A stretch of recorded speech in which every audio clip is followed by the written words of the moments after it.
Good morning to all. This is A. Shakira Parvin. I am working as an assistant professor in the Department of Electronics and Communication Engineering in SNS College of Technology.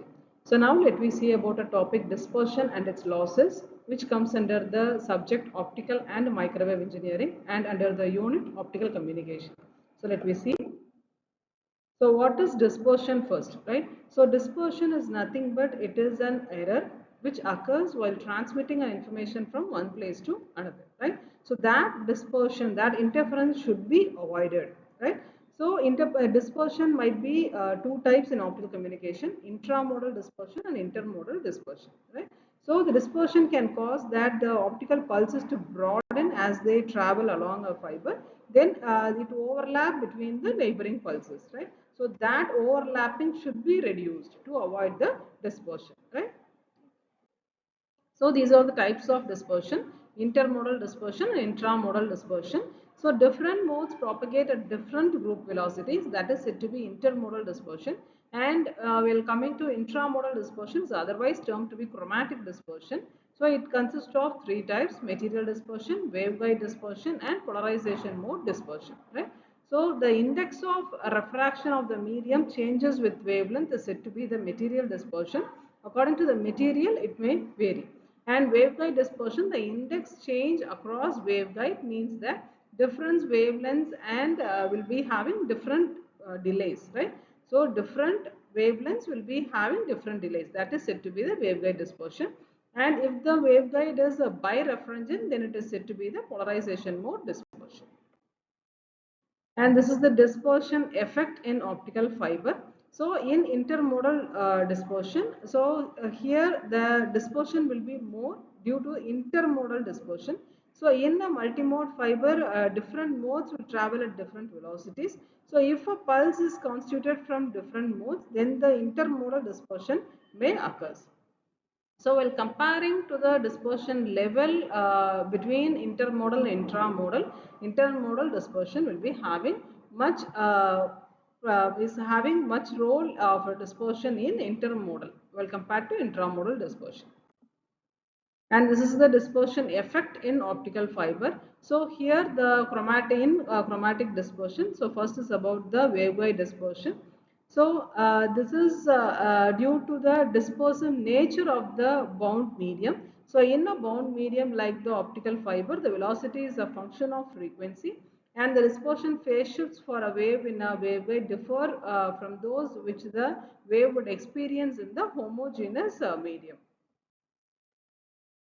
And dispersion effect in optical fiber. So here we'll be discussing about the polarization mode dispersion.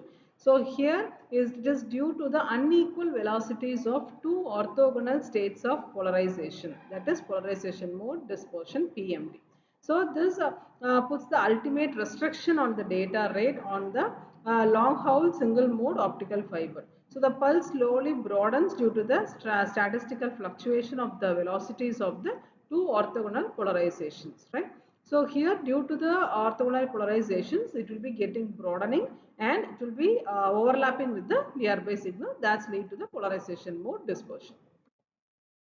And optical fiber losses. So here attenuation in optical fibers. So the attenuation is expressed as minus 10 by L log 10 P out by Pn. So attenuation is nothing but the ratio of output power to the input power, which can be measured in the logarithmic values, right? So that is attenuation. So it is mainly as a result of light absorption, scattering of light and bending losses, right? So due to these reasons, attenuation is occurring in the optical fibers. And types of attenuation or absorption loss: scattering loss, bending loss, right? So scattering loss, Rayleigh and Mie scattering should be avoided to get good efficiency in optical communication. Also the absorption loss should be avoided. So bending loss, the bending nature of the optical fiber should be totally avoided to get good efficiency. So optical fiber losses, that the material absorption losses will be having. So in that we are having two types: intrinsic and extrinsic.